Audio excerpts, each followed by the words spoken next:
پروسه راته له پیله لنډه تشریح کړه چې مثلا څنګه کوئ له کوم ځای نه شګه وړئ هلته څنګه ترتیب کوئ دغه راته له پیله تشریح کړه. دا پروسه په اصل کې یوه ساده پروسه ده چې د ځمکې څخه موږ شګه او کاڼي دغه شګه موږ راوباسو بیا په دلته نه په ټرالۍ کې اچوو. دې ځای نه شګه راوباسئ. یو نفر دلته کار کوي چې دغه شګه راوکني او د هغه وروسته یې په ټرالۍ کې اچوو. کله چې په لاس ګاډي کې واچوو نو د هغه ځای نه یې وړو هلته اډې ته او اډې خو تاسو ولیدلې دغه اډې دي چې کله اډې ته راشو نو په اډې باندې دغه جال پروت دی تاسو وینئ.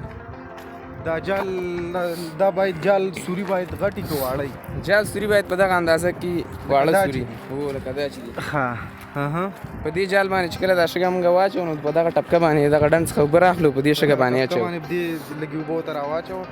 دلته چې ملګرو کله شګه واچوي په ټپکه باندې بیا دلته دې نه په دې شګه باندې اوبه اچوي همدغه شان په دغه ډول باندې.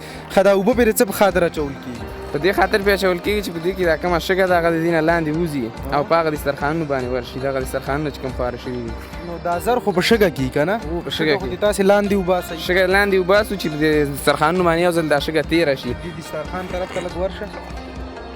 ښه کله چې هلته مو اوبه واچولې صحیح ده د دې نه شګه لاندې وته دې دسترخوانونو باندې په دې باندې خو بیا شګه ډېره نه ایسارېږي که نه اکثره خو تیز ته وځي. اصل کې شګه سپکه او دا زر چې دي دا لږ معمولي درانه وي نو په دې خاطر باندې زر دلته پاتې کېږي او شګه تې ځي. هلته چې اوبه واچول شي ټوله هلته کاڼ پاتې شي شګه راوځي. شګه شګه سپکه هغه د دې نه اخوا ته د دې دسترخوان نه وځي د دسترخوان باندې زر پاتې کېږي. دې باندې مازې زر پاتې کېږي او ځینې درانه شګه هم لږ پاتې کېږي. اوس چې دغه دسترخوان باندې چې څومره شګه چې کله مثلا هلته اوبه پې واچوئ چڼې کوي څومره څو ټرالۍ شګې نه وروسته بیا دا دسترخوان موږ داسې کار کوو چې د حساب په دغه باندې نه کوو.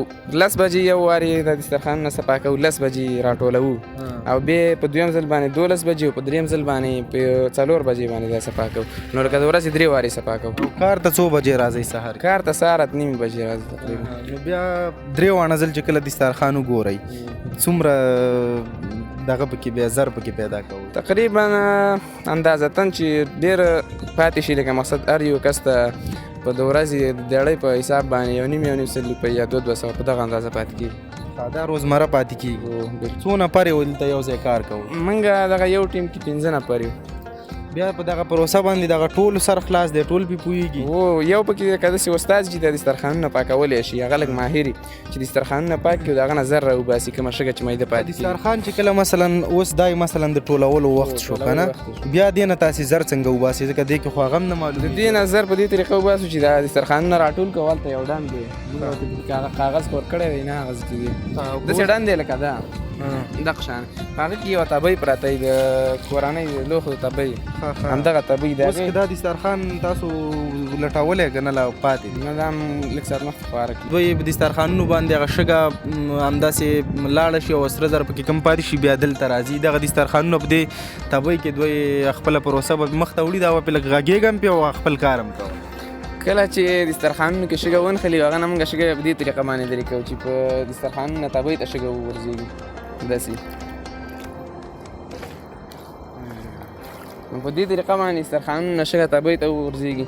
دا ټول دسترخوانونه په دغه تبۍ کې بیا صفا کوو چې په تبۍ ته شګه لاړه شي او زر هم ترې لاړ شي داسې.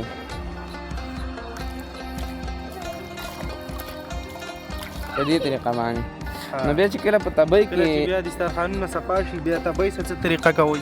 تبۍ بیا راچوتو داسې او په تبۍ کې شګه او دسترخوانونه شګه او زر ګډ وډ دغه شانه پراته وي لکه مقصد دا چې دي دا دغه شانه تاوئ او دا کومه شګه چې دی اضافه دا ترې وباسي. دا به څومره وخت دغسې تاوی چې دا شګه ترې وباسي؟ تقریبا ټول وخت همدا نیسي ډېر وخت همدا نیسي چې دا زر صفا شي.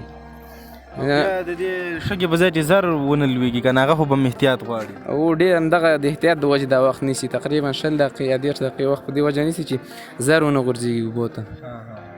بالکل ډېره مننه کور دې ودان سراج خانه چې ملګري دې په پروسه باندې په بشپړ ډول باندې قانع کړل. تاسو هم مننه.